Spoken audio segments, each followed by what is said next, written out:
yet. Custom live streaming, original sound, recording. Yeah. Yes, we are. In fact, it says, so, ladies and gentlemen, girls and boys and assembled company, welcome to World Storytelling Cafe, and it's every other Sunday.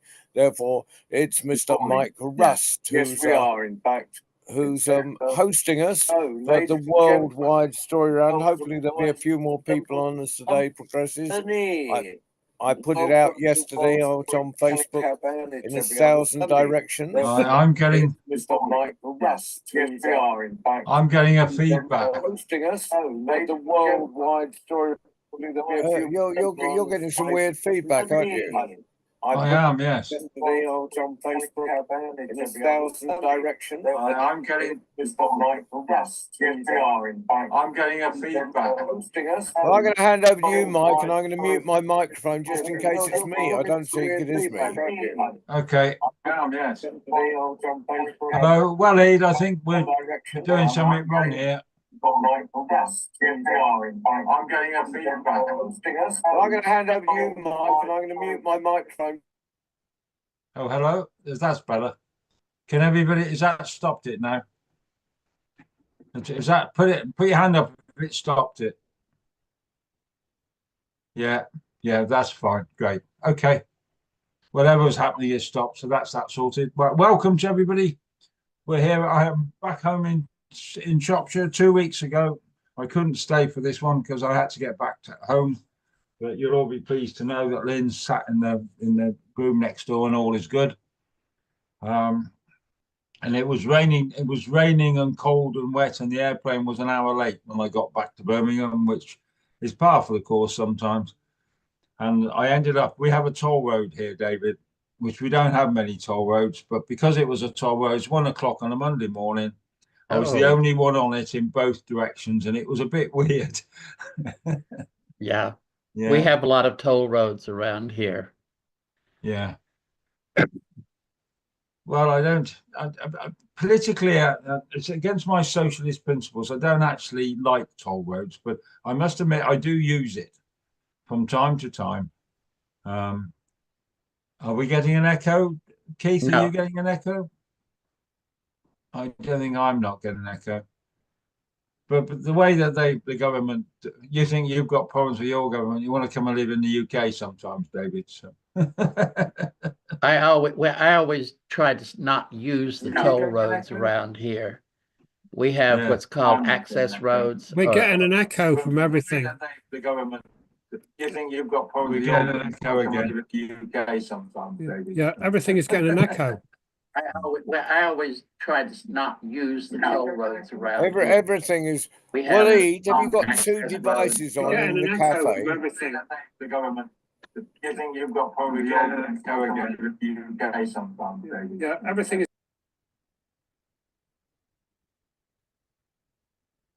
Is that better? Yeah. Has it stopped again? Yes.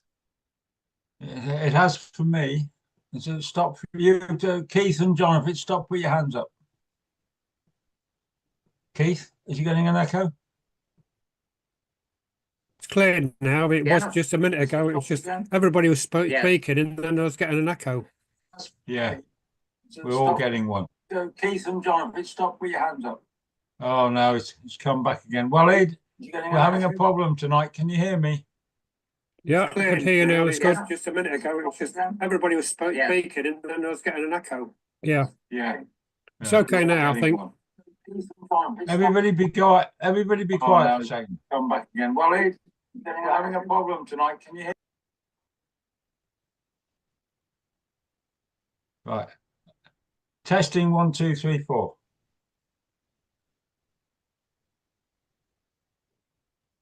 I think it's finished. Are you getting an echo, Keith? Or is it gone? Testing. I seem to be clear. Unmute yourself. Keith, can you just put your microphone on and see what happens when you do that? Yes, I am at the moment. Yeah. No, that's better. No, that's better. I think. Yeah, just suddenly clear. You seem to be better. Yeah.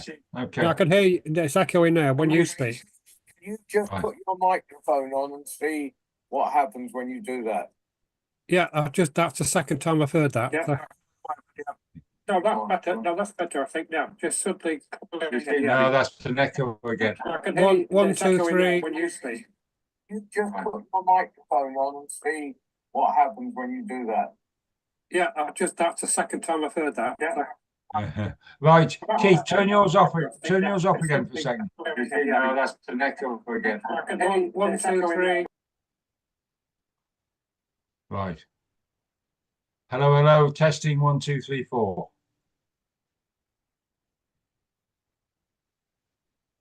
Right.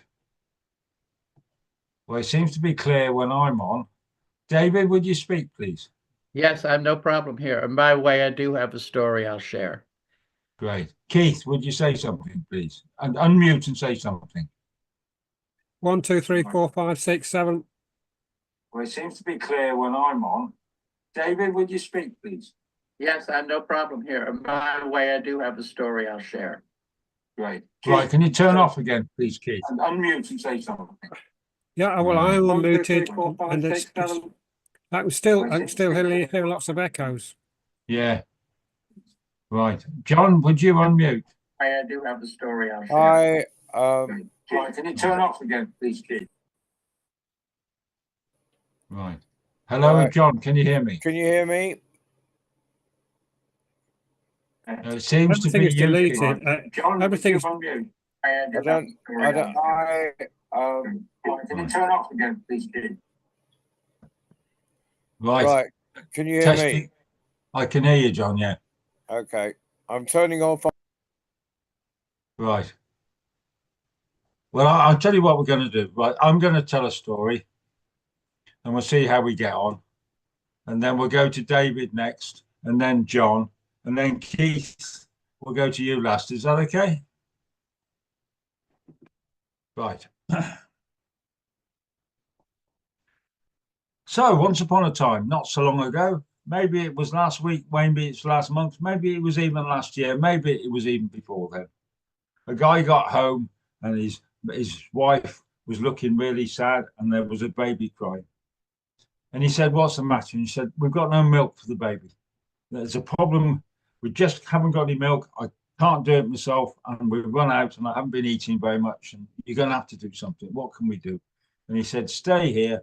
I'll go and take a quarter out of a cow."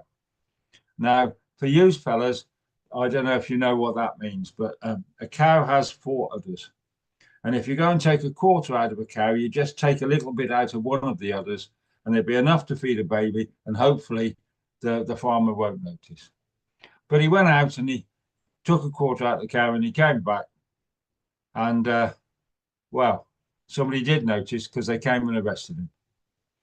And they came and arrested him and they put him in prison. And the king was really fed up with all these people. He considered it's a strange word, which I don't understand very much, because when God put all these stock and all these fish in the rivers and the stocks in the fields and the trees in the forests and everything else, nobody owned it. But when he came, still echoes when Mike is now talking. Is that right, Keith? So it's still echoing with you? Because I'm okay. Are you okay, Keith? David? Right. So, right, I'm going to just continue. Okay. Oh, here we go. We've got someone else wanting to come in. Right. So anyway, the king, he passed the instructions through and the guy turned up and the judge on the bench wasn't the normal magistrate. It wasn't the normal judge. It was the king himself. And the king, he just went off on one. He said, "I've had enough of all this. Da, da, da, da, da, da. But the only way to stop all this is to hang him. So I want you to build some gallows and I want you to hang him. Tomorrow morning, this time tomorrow, which is about 10 o'clock in the morning." And the bloke said, "You can't hang me for stripping a quarter." And they said, "You can, and I'm going to, and that's it." And they went and put him in the cell. Well, his brother got to hear of it. And he came back and he went along to the king. And he said, "Look," he said, "this chap's my brother. And he's also my friend. And this evening, his oldest daughter, the one who's just 17, is going to get married. So I want you to let him go to the wedding, and I want you to let him take his daughter down the aisle. And when the wedding feast is finished at 12 o'clock, he'll come back and sit in the cell. And the king said, well, why would I believe that?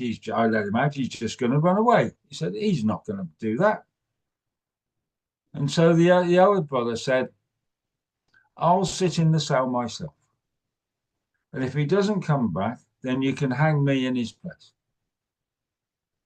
Well, the king looked at him, and he looked at the other brother, and he said, you do that for your brother? And he said, yeah, he's my brother and my friend, I'll do that. And he walked into the cell, and he sat down, and they closed the door.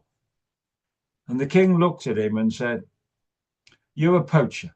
I know you're a poacher, and I don't believe anything. So I think you'll just go away and not come back. So I'm going to send a soldier with you, and the soldier will come back and tell me what's happened.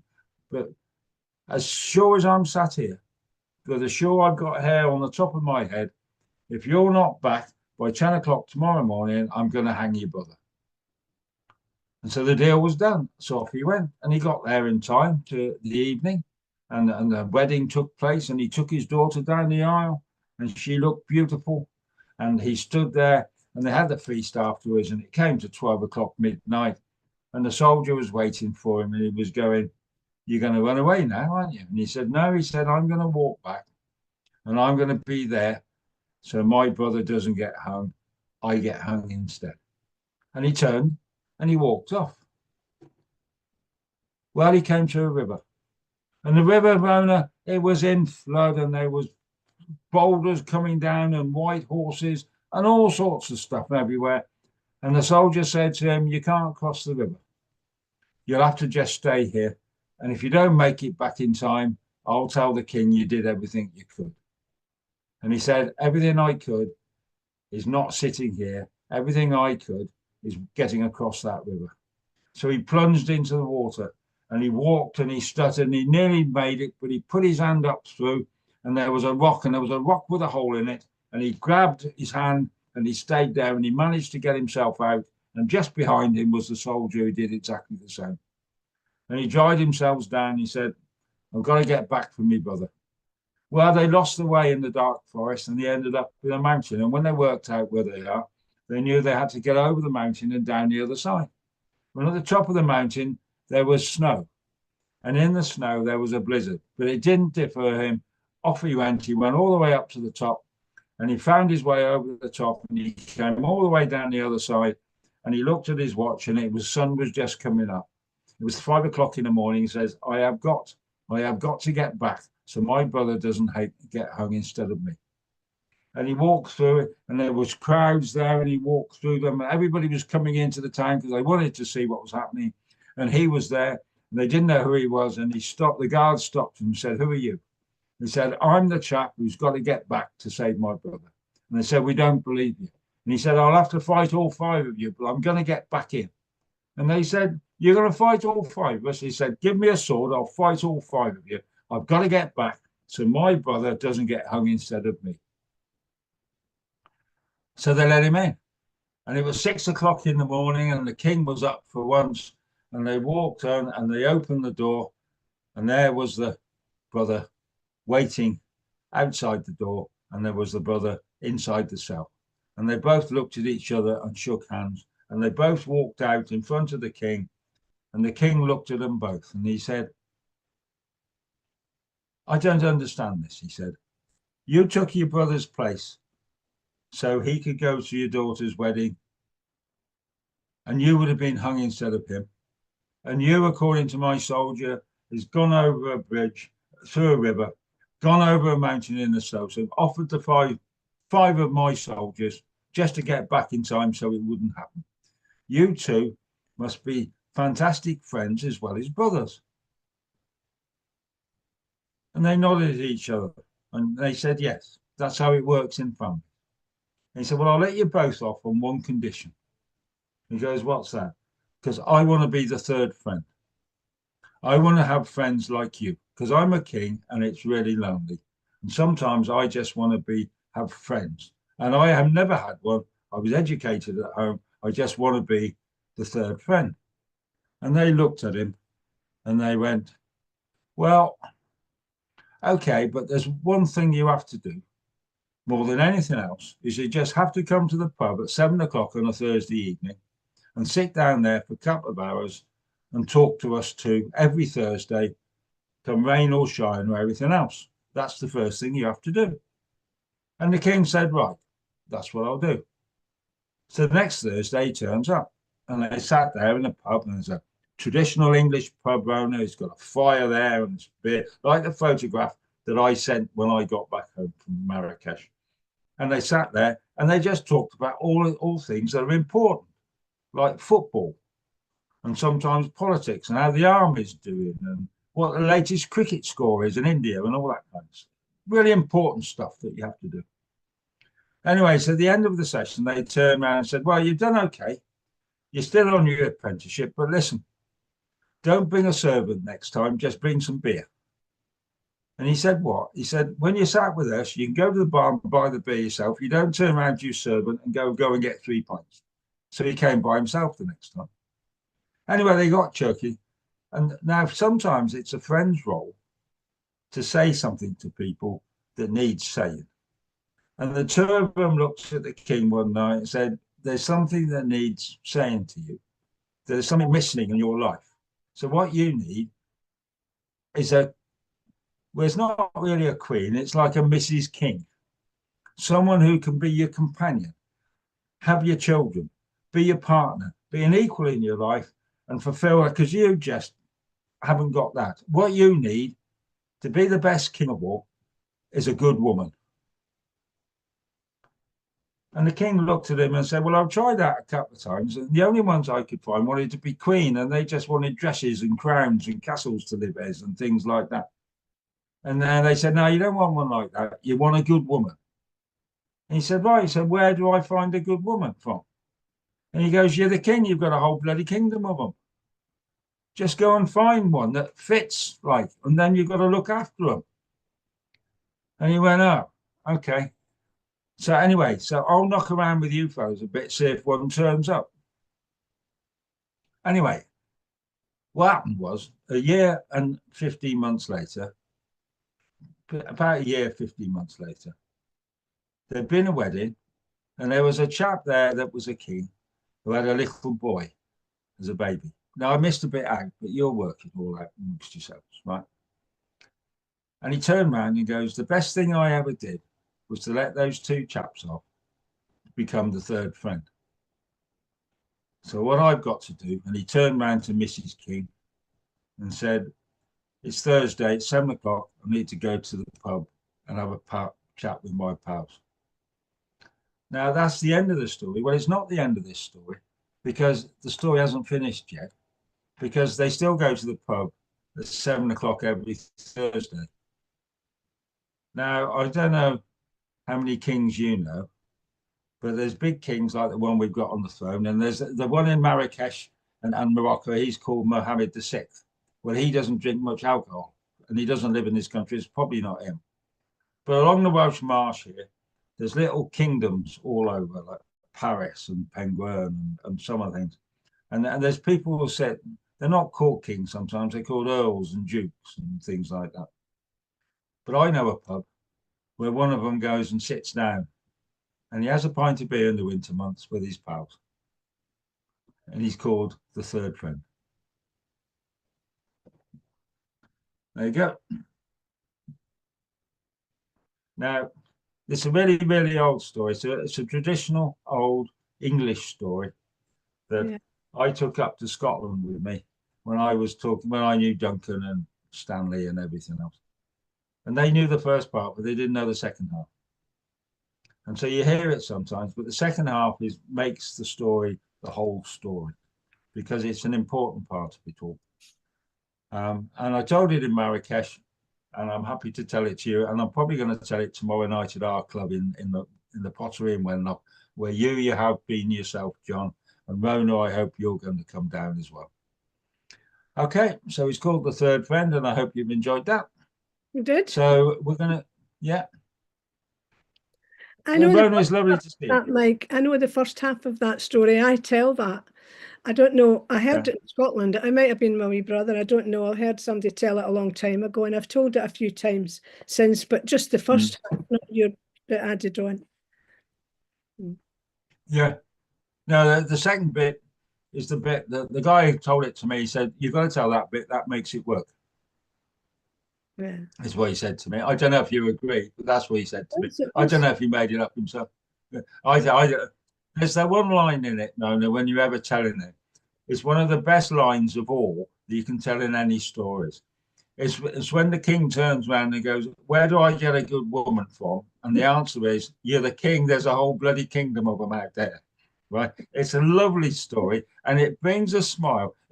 I told it the first time I remember telling it was with the WI in a village hall somewhere in the middle of Shropshire, and I told it like that. And they all just sat there and Laughed. yeah, and they're all farmers' wives and things like that. And I love telling it sometimes just because of that line.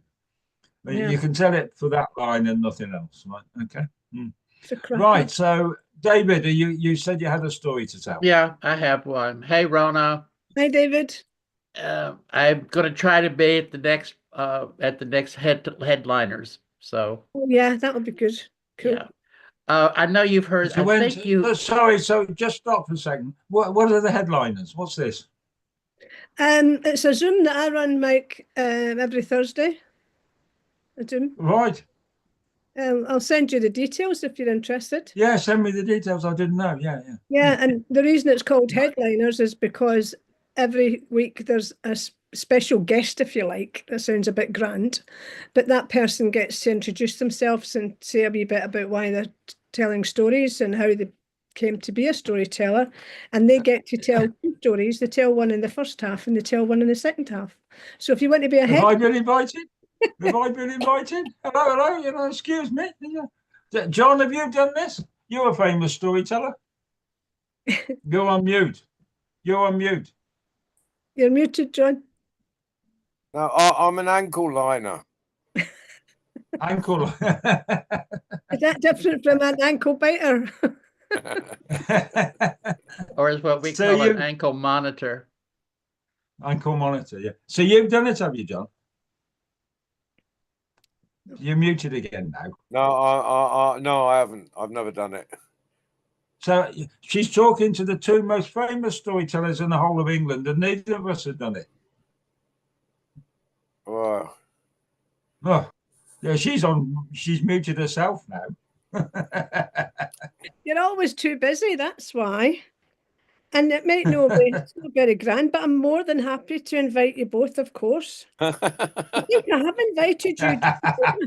No, Mike, you're getting me in trouble. Now leave it out. I think I have. Well, we can get myself in trouble as well, but it's happened before with Rona, so don't worry about it. She starts talking to me again eventually. Right, David, going back to you. Sorry. Okay. I think, Rona, you heard this back when we first met in Marrakesh when we were at the schools. So, yeah, this is a white buffalo woman and her 7 brothers. Wonderful story. Yeah, this is a story from the Haudenosaunee.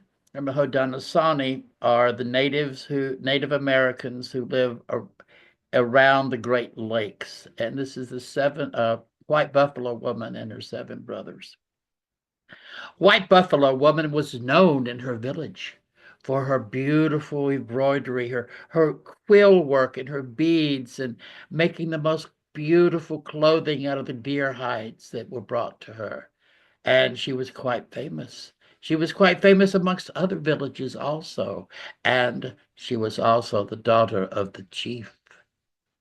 Many a man from her own village asked for her hand in marriage, and she always refused. Many of men in the other villages would come and they would ask for her hand in marriage, and she would refuse. And her father one day said, "You must choose or you must leave." So White Buffalo Woman picked up all of her belongings, picked up all of her beads and her quills, and she set off away from her home. And she walked many places, and she went to many villages where she would rest and do her beautiful work, her bead work and her quills. And using her deer bone needle, she would embroider and make gorgeous, beautiful designs. And the many men in those villages would call her to and says, please stay, marry us. And she would say, no, no. And she would leave that village and go to another village. And the same thing would happen. And she would always say, no. And she left. I was walking one day and came upon a beautiful open area with a beautiful lodge, white lodge of many deer skin with 7 handprints on the outside. And these were the 7 handprints of 7 brothers who lived there. And as she walked up, one of the younger brothers came out and says, oh, you are here. Come, be a part of our family. And so she did. And she made the most beautiful clothing, the long leggings, the beautiful coats, the beautiful deerskin shirts with the embroidery and the quills and the designs. And her fame came everywhere. And it went out from where she was living with the 7 brothers. And the chief of the buffalo heard. And he said, I must go. She will be my partner. So the buffalo chief came, and he was snorting and pawing the ground and says, white buffalo woman, come out. And she stood out of the lodge, and her 7 brothers came out to surround her. I am here to claim you as my partner, my wife, and we will rule together. And white buffalo woman said, no. And the 7 brothers said, no. Well, the chief of the buffalo said, if you do not come now, I will bring my entire nation and we will trample you. And all of them said no. So the chief of the buffalo left, and all was quiet for many a day, until one day, the youngest of the brothers heard a rumbling on the ground. A stampede was coming. It was coming closer and closer and closer, for surely the chief of the buffalo had brought his entire nation with him to get his desire. And the brothers said, we must go, we must run, run. And the youngest brother said, you go, that tree, go climb that tree as fast as you can. It is very high and they cannot get you. And he stood there and he brought out his bow and he brought out his arrows. As the others ran to the tree, they started climbing. They started climbing higher. And white buffalo woman turned to the youngest brother and said, come, you must save yourself.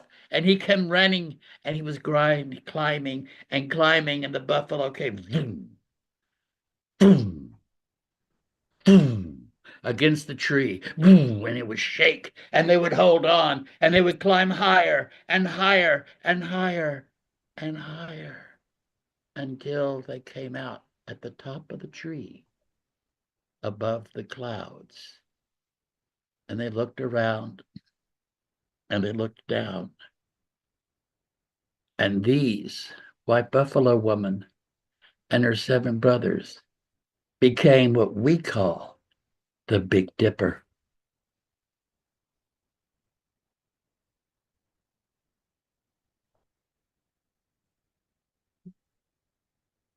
Right. It's a lovely story, David. I really It's a like it. beautiful story. Yeah.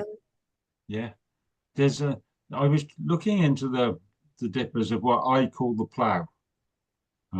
That would be what we call it. Well, in my family or where I live, we call it the plough. I've heard it called the plough also. Yeah, and there's the big plough and the little teapot sometimes. Yeah. But I was looking for it up in Iceland. That a friend of mine called Helen East used to tell a story from up there about how the Big Dipper got there. I'm going to have to check if your version is anything, because there's lots of different ways the Big Dipper ended up in the sky. And I'm interested in all of them at the moment. So thank you very much for telling me that, David. I'll send you really that appreciate it. title in the chat so you can Yeah, look no, it up. absolutely. Yeah, absolutely do that. Yeah, absolutely do that. Thank you very much.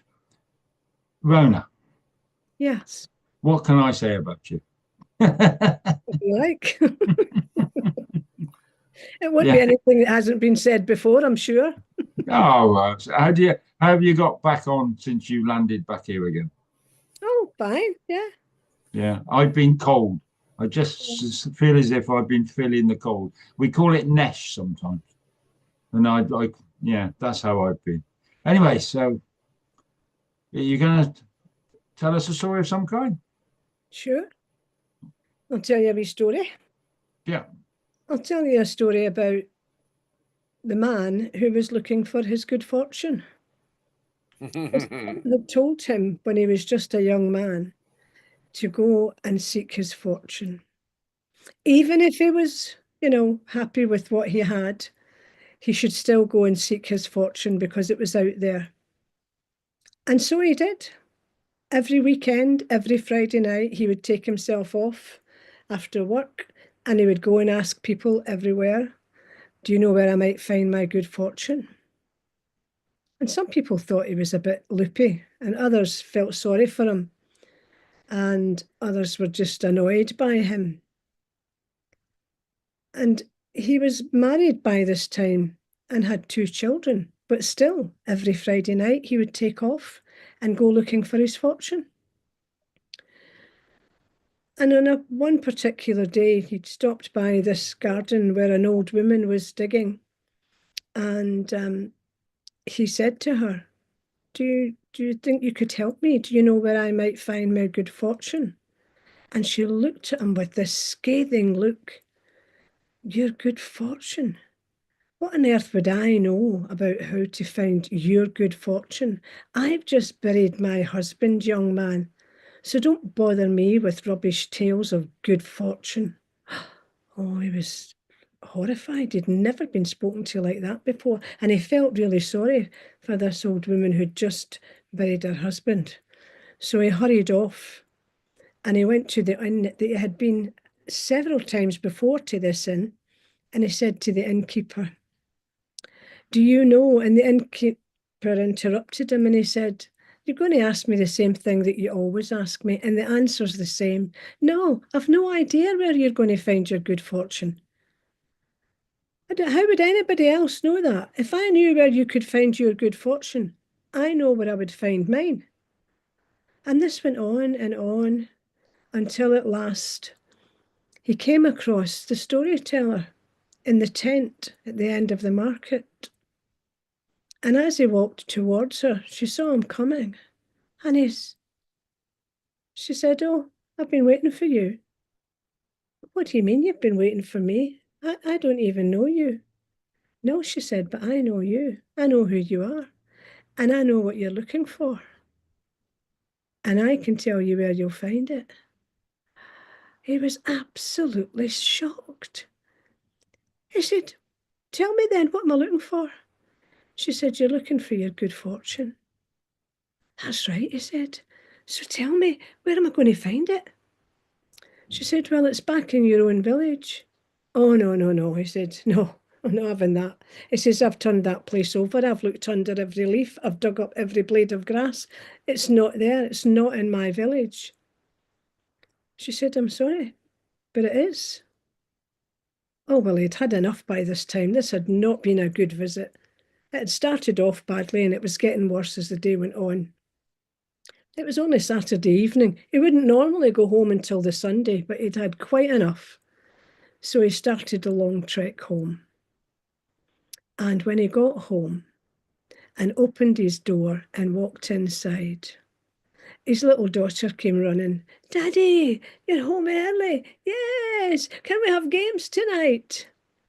And his little boy came through from the bedroom. Daddy, oh, you're home early. Oh, can we have games tonight?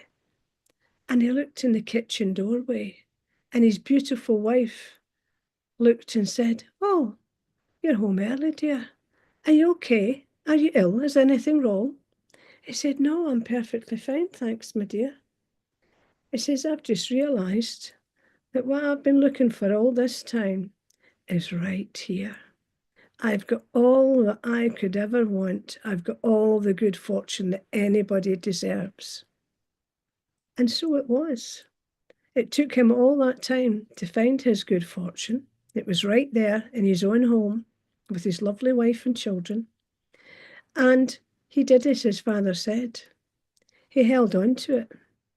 And as far as I know, that family lived happily ever after.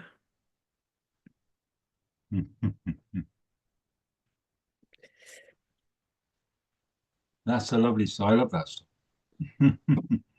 I absolutely do. Right. So Mr. Rose seems to have disappeared. Right in the middle of the story, I'll have a word with him the next time I see him. Yeah. Well, I nearly phone him up. Headliners, I'll give you headliners, boy. Yeah, I have been a bit cheeky. I didn't know you did something. I saw I get on it on a Thursday evening. Yeah. So Rona Laventhal, Rona Laventhal. Yeah. If you can hear me. Hey. Oh, there you are. Hello. You're keeping me company while I stretch, actually.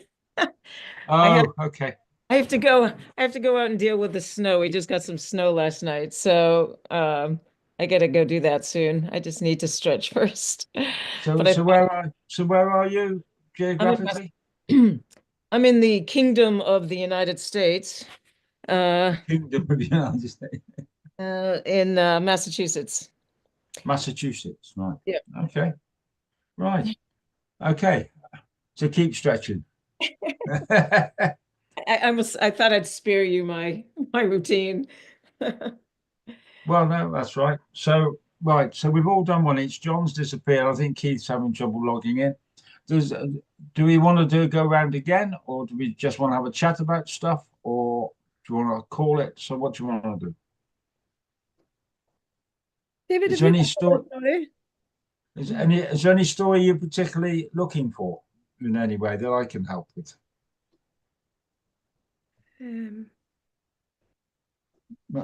So, Rona, the story you told, there's a version of it in the book that I co-edited called The Artist's Search, which is a Jewish version, but it's the same idea.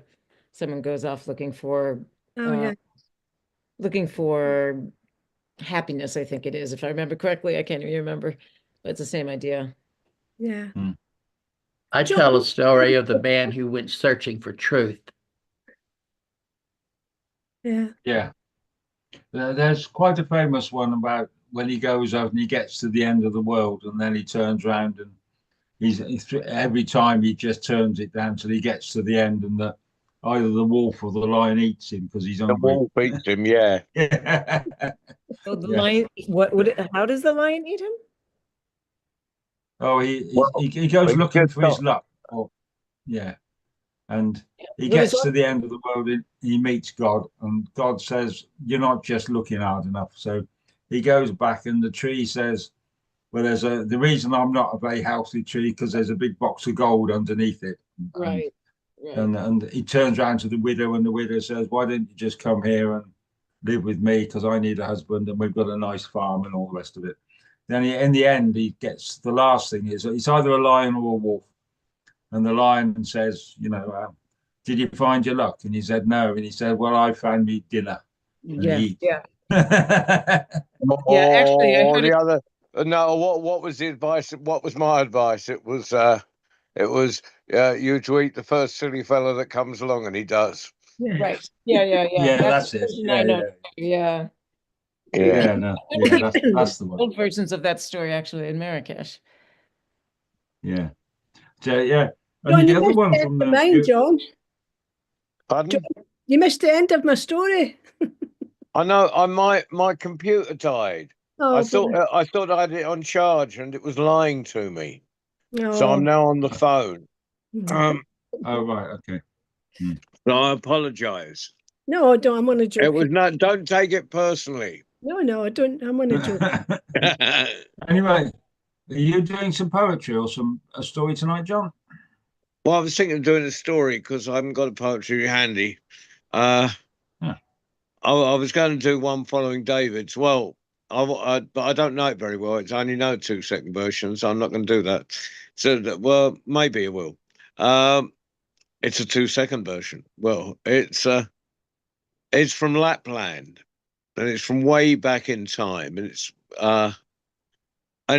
all. There are no such thing as wild reindeer anymore. They're all in herds. They're all owned. In fact, when I first was hitchhiking round Lapland in the early 60s, I remember seeing these two guys sitting on top of a mountain with all in their traditional clothing, but with a shotgun next to them, and I said, "What's that for?" To the people who were giving me a lift, and they said, "That's for rustlers." I thought I was in the Wild West, but there's anyway. This is before they became domesticated, and they run around in herds. But the reindeer men, who always thought they were great hunters. I mean, the reindeer men still run everything up there. I remember we lost a reindeer to the Huskies, and the reindeer men came in to negotiate with my boss. This is about 20 years ago, for the price of the reindeer, and they walked through the hotel in these beautiful gold sort of national costumes, and everyone thought, "Oh, that's pretty." And in fact, they had these huge knives hanging down, and that was so they looked impressive for the negotiation. But that has nothing to do with the story whatsoever. This is back when the reindeer were wild, and the men would sit and talk about their prowess in hunting reindeer and all that. They were obsessed with reindeer. You know, it's like guys now talk about cars or motorbikes or something. And the best hunter of all was he was married, and his wife got kind of fed up with this. You know, he took no notice of her whatsoever. All he was interested in was his reindeers. And so she went to the shaman and said, "Can you turn me into something that my husband will desire, that he'll take some notice of me?" And shaman said, you got to be careful here. Be careful what you wish for. But I'll do it if you want." And Rona knows what's coming. And the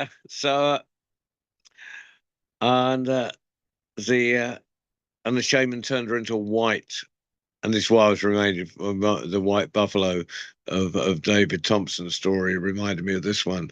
So turned into a white reindeer, which every reindeer man would desire. But her husband, of course, was the greatest of all the reindeer men, and she'd occasionally make herself seen. And so the story went round to the white reindeer, and he's got to have the white reindeer. And he goes out, and he chased, and about the fourth day, he's catching up. It's in his sights, and he gets his bow and arrow, and he lets the arrow fly, and it pierces the heart of the white reindeer. And as the white reindeer lays there, it turns back into his wife. I'm not sure who most regretted what they wished for.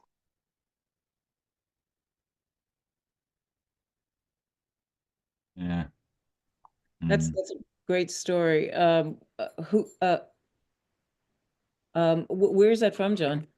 That's a Sami story, Lapland. I learned that. It's a Sami story. I learned it up in Finnish Lapland from. I used to sit late night in the bar with the guides, and we'd swap. Well, they'd tell me stories, and it was great because it was like a living shamanic culture in Europe, which you don't think of existing. And and they were kind of really weird about, you know, saying too much about it, because occasionally the more Christian, fundamentalist Christian tourists would slam them for being heathens. But you know, I mean, you know how that one goes. And but it was a bit like Marrakesh in some ways, in terms of, because there was a new middle class. They were taking an interest, you know, like the students in Marrakesh are taking an interest in the old stories. And it seems to happen when the middle class, you know, when the folklore is dying, that there's an interest in traditions. And like in Marrakesh, there was still the living traditions. It was still, so people were telling me stories that they had from their grandmothers. Or just sometimes just little clues, you know, like there'd be, one was telling me why they lived up there and why they didn't kill a spider, because at the Great Flood, there's a pair of twins and they hardly spoke English. And so I was extracting this story from that. No, it's okay. It was a late night in bar and I was after twins. Okay, that was utterly irrelevant. I was collecting stories. And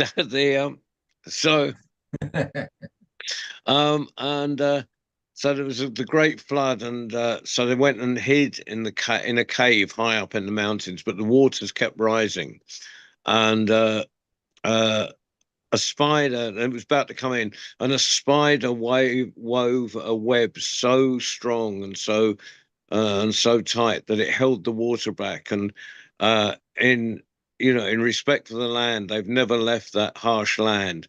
In respect for a spider, they never kill a spider. And so I went to check the woman who I've been collecting more stories from, who spoke much better English. I went and checked that, and she'd been given stories by her grandmother. And I said, have you heard this story? And I wanted to check out whether I got it right. And she said, no, but I know a superstition that if you ever kill a spider, there'll be torrential rain. So it's kind of weird how that sort of folk memory continues. So yeah, very similar to the spider story in Scotland. We won't kill spiders because of Robert the Bruce. Robert the Bruce, isn't it? Yeah. Yeah. Duncan Williamson wrote a brilliant poem about the spider. Yeah. Yeah, it's a great story. Why don't you kill spiders in Scotland? What's the legend? There was this. Oh, you do. There was this notorious thief and a crook who didn't like the English, and he did something in a cave or something, and I've forgotten it if I ever heard of it. It's something to do with the spider up there. So, and Scots king. Was fighting Edward Longshanks, the English king, and he was about to give up because Edward wanted to come and take over Scotland, and Robert the Bruce and his warriors were fighting, but they were exhausted. They'd been fighting for days, and he felt that they were going to lose, and he was about to give up. But he had been sitting watching this little spider make her web, and it broke, and she started again, and it broke again, and when she was almost complete, it broke again. And he thought, if that little spider doesn't give up, then why should I? And he went out with his troops and fought Edward Longshanks and sent him chasing back to England. You come to hear the end of this, Max. Oh yeah. No, I was told that at school, so I took the lesson from it that you should always be a stubborn so and so. So I've been a stubborn so and so. I learned my lessons well at school. You did. There's two other things to remember about Scotland. Is after about the beginning of April, there's some midges, and the midges are about that big, and they only eat Englishmen. Right? They were trained by Robert the Bruce.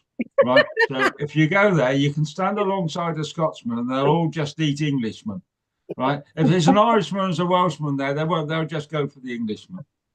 And there's a flower, and the flower we call the Sweet William.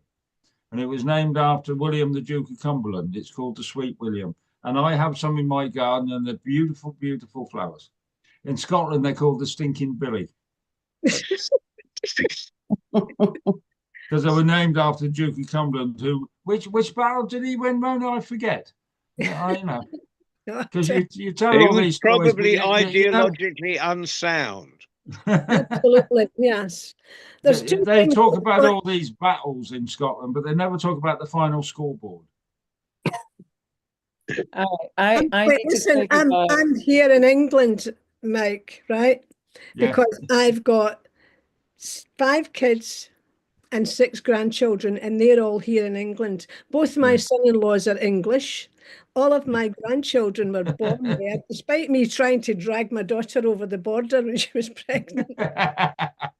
So Oh, we've I lost love we've lost the English. other Rona. We've Pardon? lost the other Rona. We've lost the other Rona. Oh, she wasn't She's- on to tell a story, Mike. She was just on to do her stretches, and she was Yeah. enjoying. Hello, Lisa. How are you? Hi, Lisa. Hello, Mike. Nice to see you. Hello, Rona. Hello, John. Aye. Say hello to David as well. And the man up in the corner is David Thompson.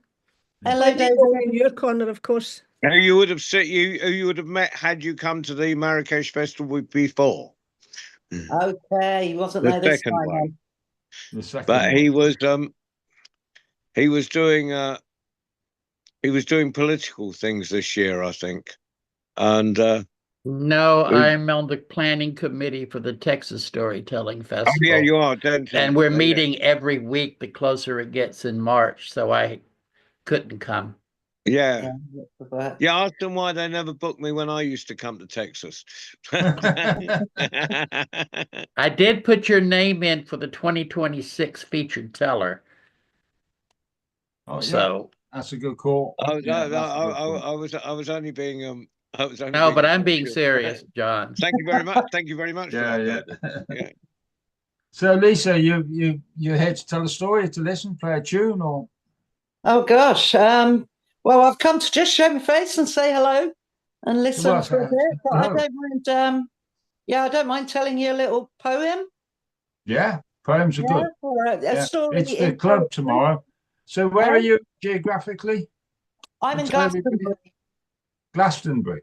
Yeah, I'm Glastonbury. I'm right above the White Spring, nestled in the bottom of the Tor. Yeah, so I've got Glastonbury Tor at my back.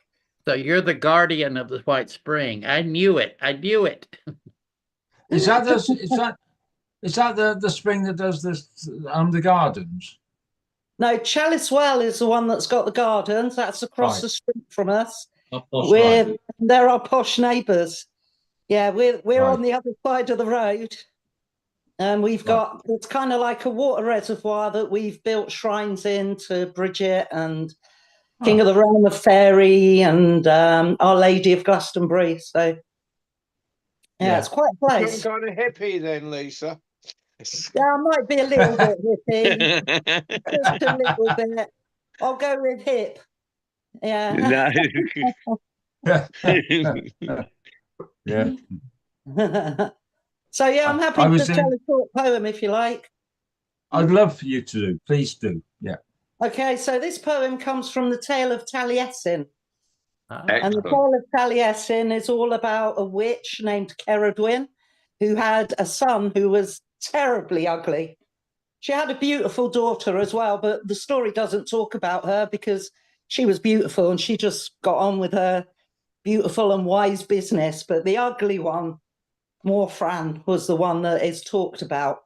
And he was so ugly inside and outside.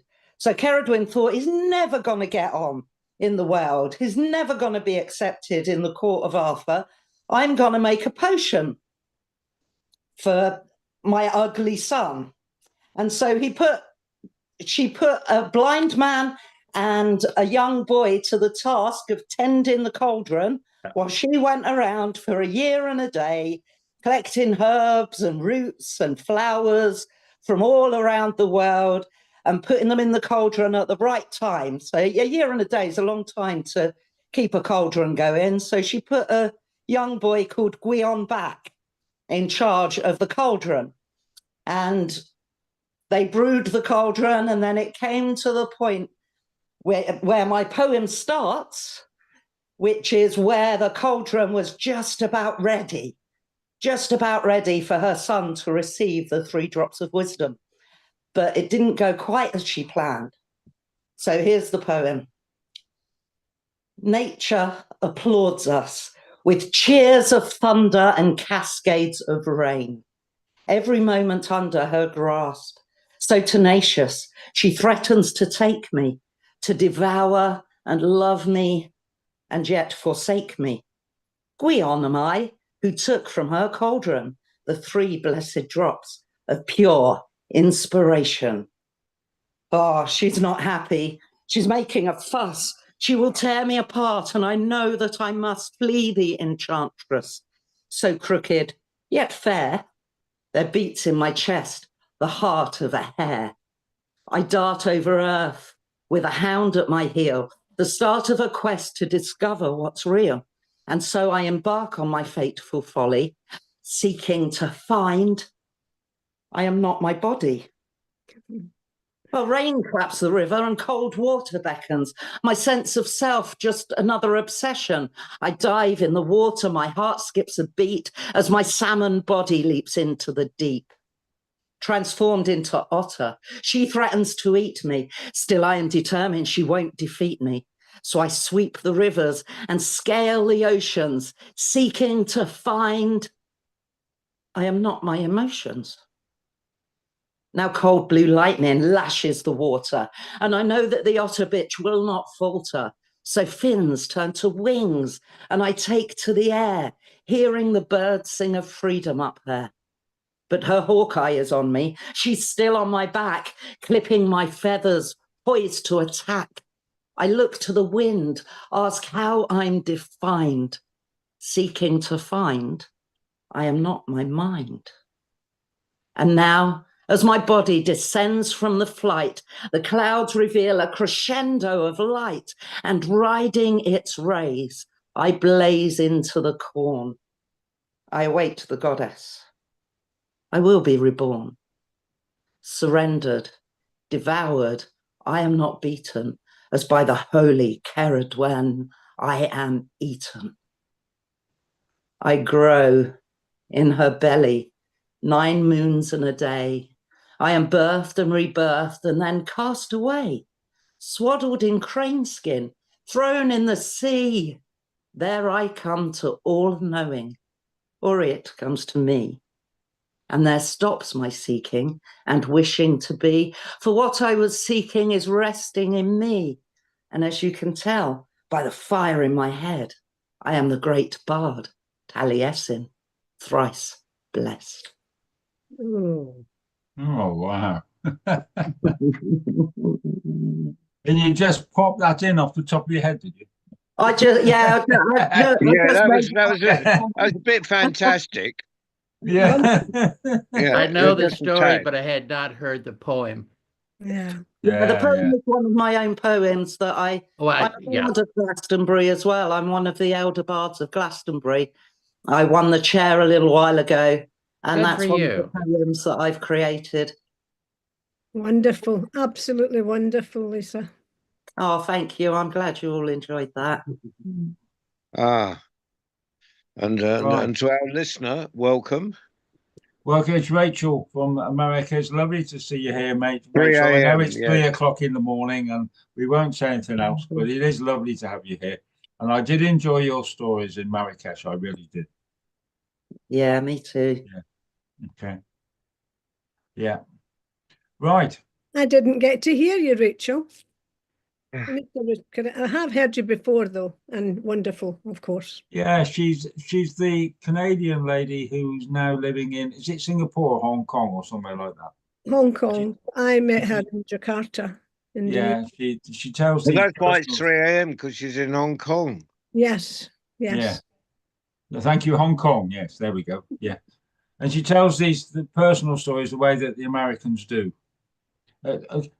Don't let her hear this, I'll whisper it. She's really quite good at it, really.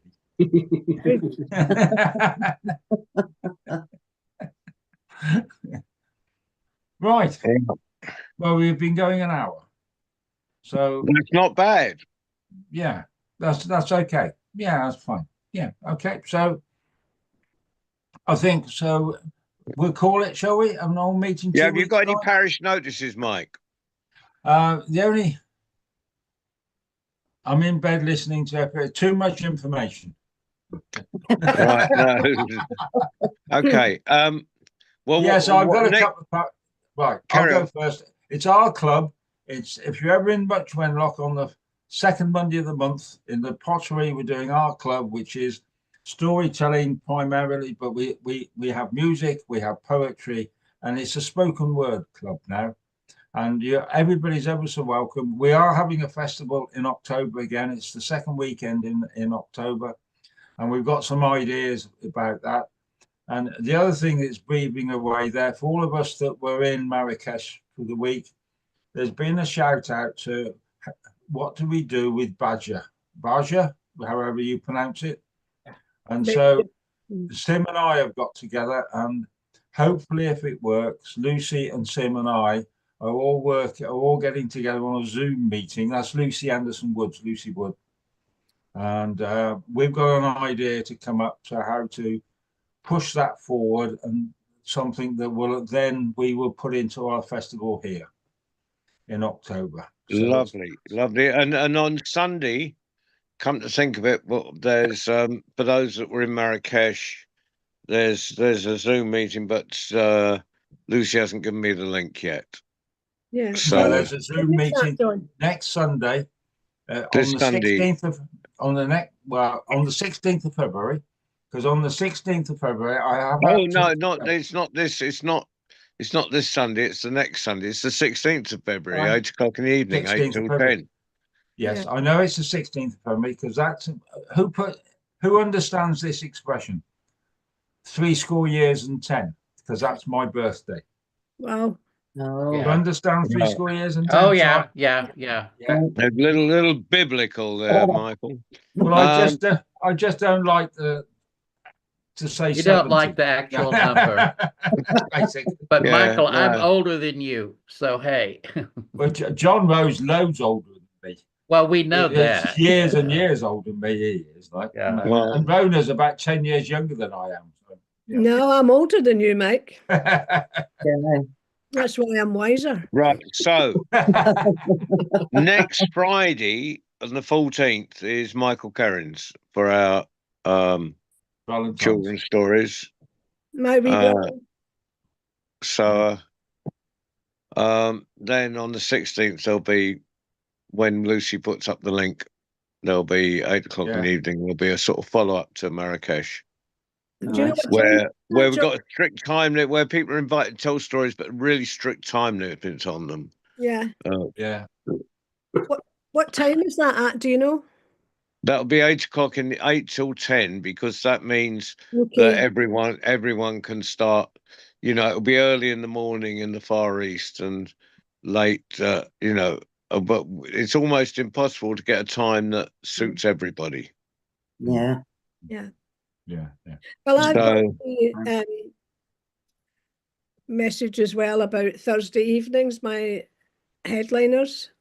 So, which David knows about, he's been on before, and you two guys have found out today. And I think I messaged you and Max, Lisa, didn't I?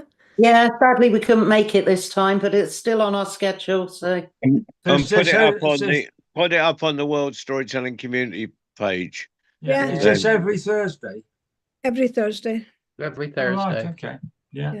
Okay. And how many people do you normally get? Do you know, on average? Yeah, usually about 15, 16, something like that. right, It's a very nice amount of people. Yeah, and it's been going now for 4 years. sweet. Yeah, Excellent. Okay. Excellent. Yeah. Well done. going. Yeah. Right. Well, thank you, Waleed, for flying the magic carpet again, as Absolutely. always. Well done, Waleed. Yeah. And next time I'm in Marrakesh, I'm going to nick your motorbike. Yeah, it's a nice one, isn't it? It's one. Yeah, Yeah. it is. It's almost brand new. Yeah. Yeah. Which side of the road do they ride on again? You'll have to remind me. No, Waleed rides down the middle of the road. Oh, well, that's all right. We're heading back to Marrakesh in a couple of weeks. We're going on the 3rd of March. Because we Excellent. want to get there and spend a bit of time watching the world go by, which of course we didn't get much of a chance to do while we were there. So No. we've been back again. So if you don't, I'll get the motorbike first. Yeah. Yeah, I Look think- it up, Waleed. Look at it. There's all these thieves coming over from England. Lock up your bike. Lock up your daughters. I think he'd happily take you for a ride on his bike, Mrs.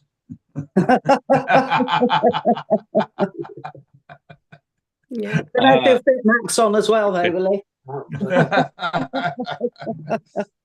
All right, so I'll hand Okay. back over to John. Okay, John. So I'm going to call it for tonight. So I'll see you in 2 weeks' time, which is Sunday. We look forward to it, Mike.